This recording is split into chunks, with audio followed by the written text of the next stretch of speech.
트럼프가 부통령까지 보내며 응원했습니다. 결과요, 대참패, 16년 독재자가 하루 만에 무너졌어요. 138석 대 55석. 역대급 압살이었습니다. 투표율 80%, 역대 최고 기록. 시민들이 그만큼 절박했다는 뜻이에요. 세계 최강 대국이 전폭 지지했는데 왜 졌을까요? 캐나다에서도 트럼프가 응원한 후보가 졌습니다.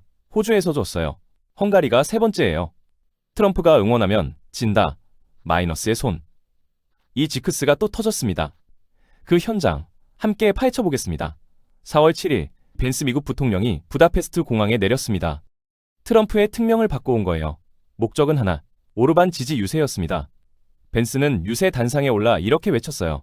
오르반 총리는 유럽의 희망입니다. 잠깐, 이게 왜 이상하냐면요. 세계 최강대국 부통령이 다른 나라 선거에 직접 뛰어든 겁니다. 전례가 없는 일이었어요. 외교적으로도 파격이고 정치적으로도 온인이었죠. 트럼프 본인도 소셜미디어에서 연일 오르반을 띄웠습니다. 내 친구 빅토르를 응원한다. 헝가리 국민들이 현명한 택을 할 것이다. 오르반 진영은 자신만만했어요. 트럼프, 푸틴. 두 강대국 정상이 뒤를 봐주고 있으니까요. 여론조사에서는 뒤졌지만 16년간 한 번도 진 적 없는 오르반이었습니다. 그의 콘크리트 지지층 30%는 늘 선거판을 뒤집어 왔거든요. 그런데 5일 후 결과가 나왔습니다. 야당 티서당 138석, 오르반의 피데스당 55석, 압살이었어요. 득표율로 따지면 54% 대 38%, 개헌선을 훌쩍 넘긴 압승이었습니다. 헝가리 민주화 이후 어떤 정당도 받아보지 못한 역대 최다 득표, 투표율도 80%로 역대 최고를 기록했어요. 도대체 뭐가 잘못된 걸까요? 트럼프의 지지가 오히려 역효과를 냈습니다. 헝가리 유권자들 눈에 그림이 너무 선명하게 보였거든요. 오르반, 푸틴, 트럼프, 이 삼각 동맹 말이에요. EU 잔류를 원하는 중도층과 젊은 세대가 등을 돌렸습니다. SNS에서는 트럼프가 응원하면 진다는 밈이 퍼졌어요. 근거도 있었습니다. 2025년 캐나다 연방선거, 트럼프가 공개 지지한 보수당이 졌어요. 호주에서도 비슷한 일이 벌어졌고요. 헝가리는 그 징크스의 세 번째 사례가 됐습니다. 마이너스의 손, 트럼프에게 붙은 새 별명이에요. 블룸버그 통신은 이렇게 분석했습니다. 이번 선거 결과는 오르반의 재집권을 지지해온 트럼프와 푸틴 모두에게 큰 타격이 될 것이다. 그런데 여기서 질문이 생겨요. 왜 트럼프는 헝가리 선거에 이렇게까지 올인했을까요?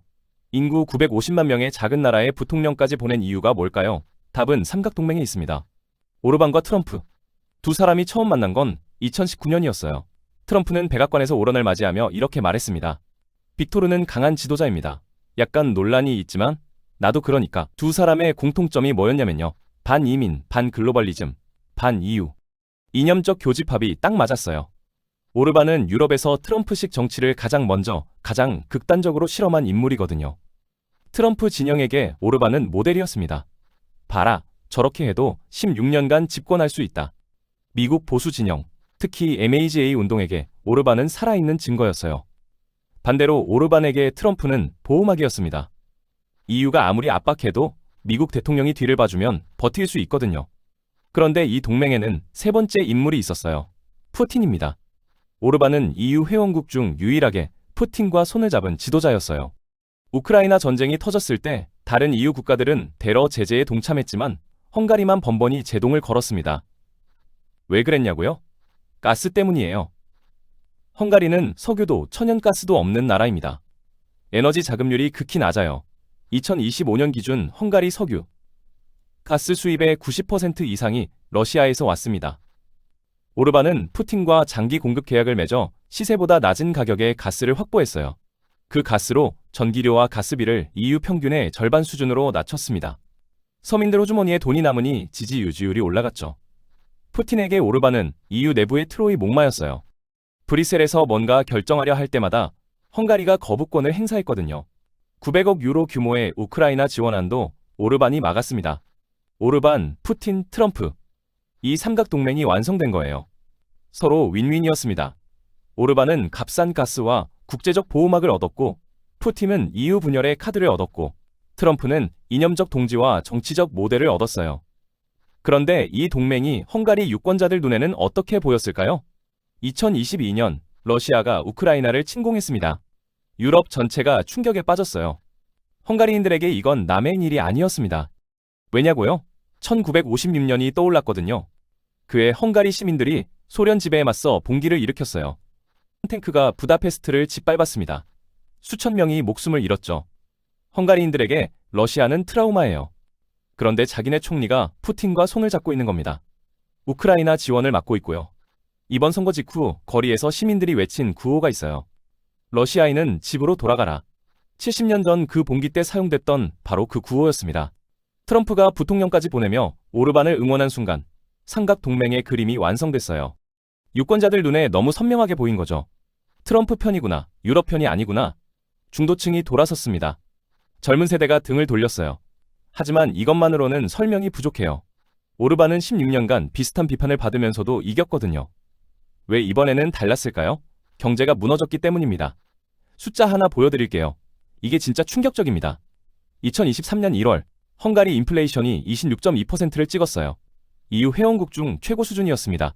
26%가 어느 정도냐면요. 작년에 100만 원 하던 장바구니가 올해 126만 원이 된 거예요. 그것도 한 달 만에. 2022년과 2023년 2년간 누적 물가 상승률이 34%를 넘었습니다. 부다페스트 슈퍼마켓에서 이런 장면이 뉴스에 잡혔어요. 장바구니를 채우다가 계산대 앞에서 물건을 내려놓는 시민들. 살 수가 없으니까요. 왜 이렇게 됐을까요? 2022년 우크라이나 전쟁이 터졌습니다. 에너지 가격이 폭등했어요. 그런데 헝가리는 러시아산 가스에 올인한 상태였거든요.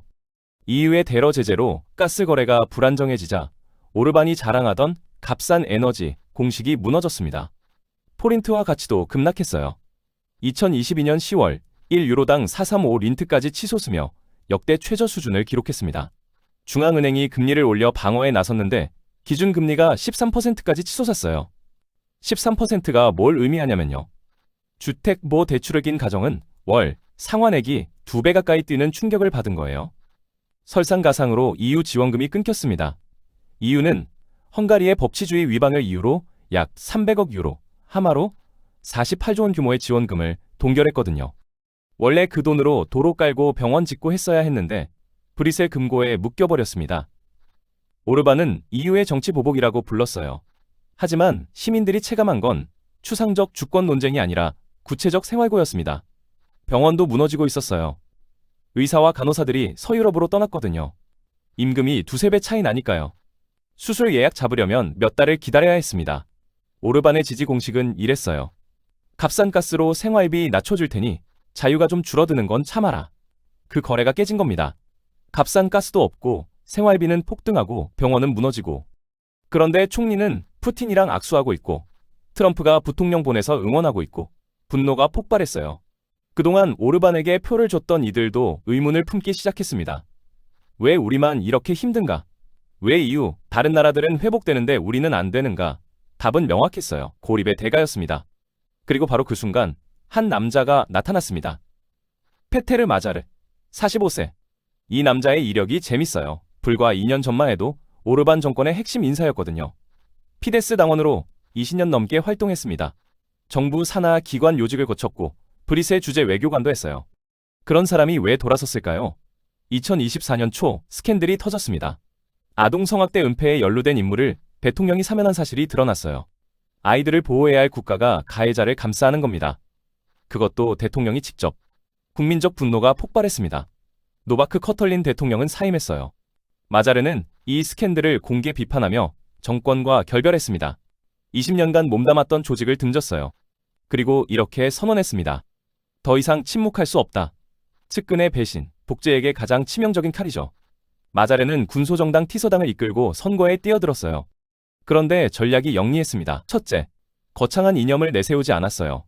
대신 민생을 파고들었습니다. 보건의료, 대중교통, 반부패, 동네 병원 문제, 버스 노선 문제, 시민들 일상에 닿는 이야기를 했어요. 둘째, 오르반의 함정을 피했습니다.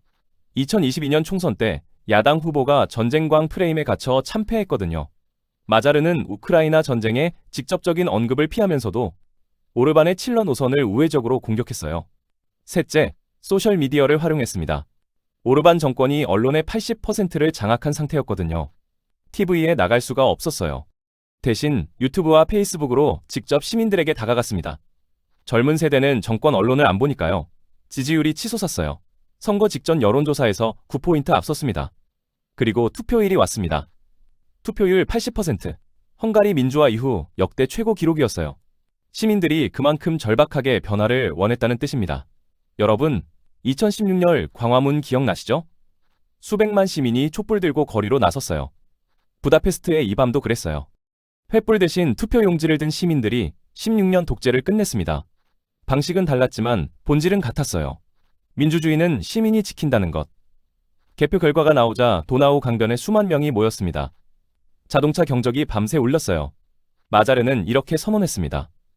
오늘 밤 진실이 거짓을 이겼습니다. 오르반은 패배를 인정했어요. 고통스러운 결과입니다. 이제 야당의 자리에서 조국을 섬기겠습니다. 16년 철권 통치의 끝이었습니다. 정리해볼게요. 트럼프는 벤스 부통령까지 보내며 오르반을 응원했습니다. 대참패. 그런데 이게 처음이 아니에요. 2025년 캐나다 연방선거. 트럼프가 공개 지지한 보수당 후보가 졌습니다. 자유당의 마크 카니가 승리했어요. 호주에서도 비슷한 일이 벌어졌고요. 헝가리는 세 번째 사례입니다. 마이너스의 손. 트럼프가 응원하면 진다는 징크스가 굳어지고 있어요. 왜 그럴까요? 트럼프의 지지가 오히려 반감을 자극하기 때문입니다. 특히 해외에서는요. 미국이 우리 선거에 왜 간섭하냐는 반발이 생기거든요. 게다가 트럼프는 푸틴과의 친분으로 논란이 많잖아요. 트럼프가 지지하는 순간 저 후보는 친러 진영이라는 프레임이 씌워지는 거예요. 오르반에게 정확히 그 일이 벌어졌습니다. 블룸버그 통신은 이렇게 분석했어요. 이번 선거 결과는 오르반의 재집권을 지지해온 트럼프와 모두에게 큰 타격이 될 것이다. 삼각 동맹의 한 축이 무너진 겁니다. 푸틴은 EU 내부를 흔드는 카드 하나를 잃었어요. 헝가리는 그동안 EU의 테러 제재와 우크라이나 지원을 번번이 막아왔거든요. 새 정부가 들어서면 그 거부권이 사라집니다. 실제로 EU 정상들은 즉각 환영 메시를 보냈어요. EU 집행위원장은 이렇게 말했습니다.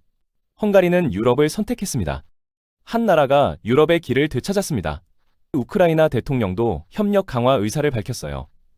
오르반이 막아왔던 900억 유로 규모의 EU 대출이 이제 본궤도에 오를 수 있습니다. 트럼프의 글로벌 영향력에도 금이 갔어요.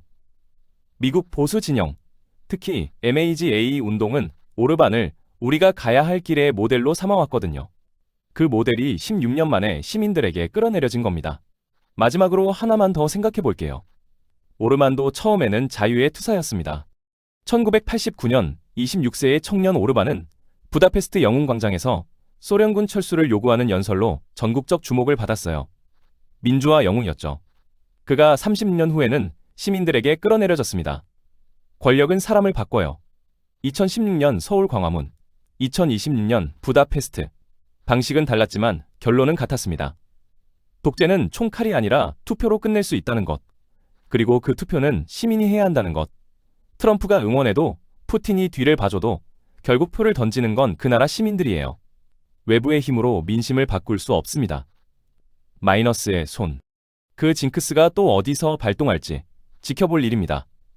오늘 영상 재밌게 보셨나요? 구독, 알림 설정 꼭 해주시고 다음 영상에서 뵙겠습니다. 감사합니다.